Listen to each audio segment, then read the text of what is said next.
Now then, I would like to go over and personally escort our next guest on the show tonight.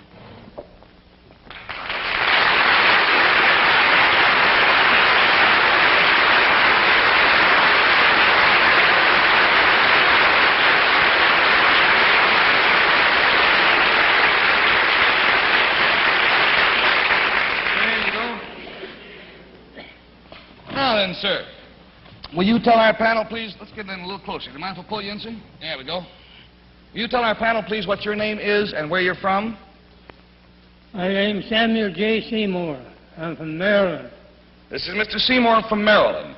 And we brought Mr. Seymour all the way up from Maryland, and by golly, he got in a hotel and fell down the steps and gave himself a shiner.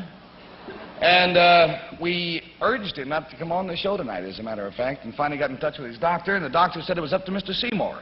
Mr. Seymour said he wouldn't miss it. So here he is. I'm feeling apparently pretty well.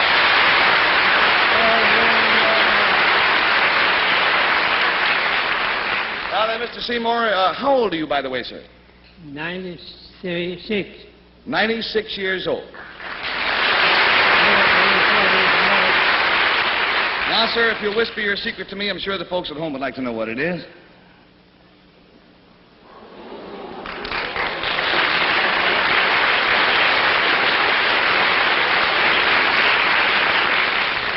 Well, now, to help classify his secret, I will tell you it concerns something that he witnessed. And Bill Cullen, we'll start with you. Something that he saw happen. This thing that Mr. Seymour saw, does it have historical significance? Does this have historical significance, Mr. Seymour? I would say yes, wouldn't you, sir?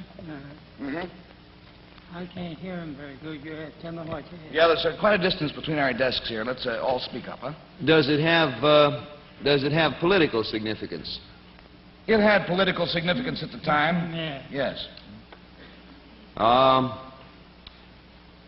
if you're 96, that would make Mr. Seymour born in 1860. Henry is such a mathematician. Yeah. He's been writing over there all the time. This thing, did it have anything to do with the Civil War, Mr. Seymour? No, it had not to do with the Civil... Well, let's say indirectly it was concerned with the Civil War. Did it all right, an answer? Did it concern a famous person in American history? Very well-known person. Did it concern a famous person, Mr. Seymour? Yeah. Yep. Would it help me to know who this person was? What did that? He wants to know if it would help him to know who this person was, and he has to know who that is, yes. Did this man hold political office? Did this man hold political office, sir?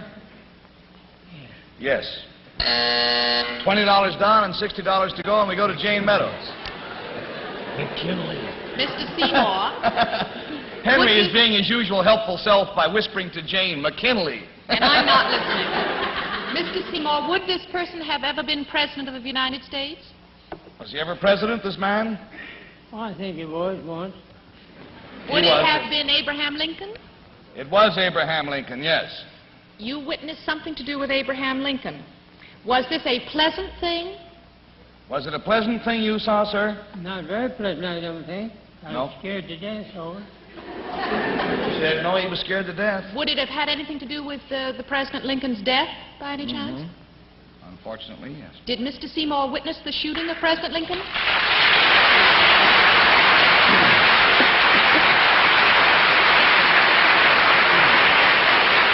We found out about Mr. Seymour through a recent article in the American Weekly, and it said, I saw Lincoln shot. And this article is by Samuel J. Seymour, and it goes on to say that Mr. Seymour was 5 years old at the time. He had been taken to Ford's Theater by some good friends, and the curious thing was that when he was in this youth, 5 years of age, when he saw Booth jump from the box to the stage, at which time he broke his leg, his only concern was not for the president, because he didn't realize that the president had been shot, but the poor man who fell out of the balcony.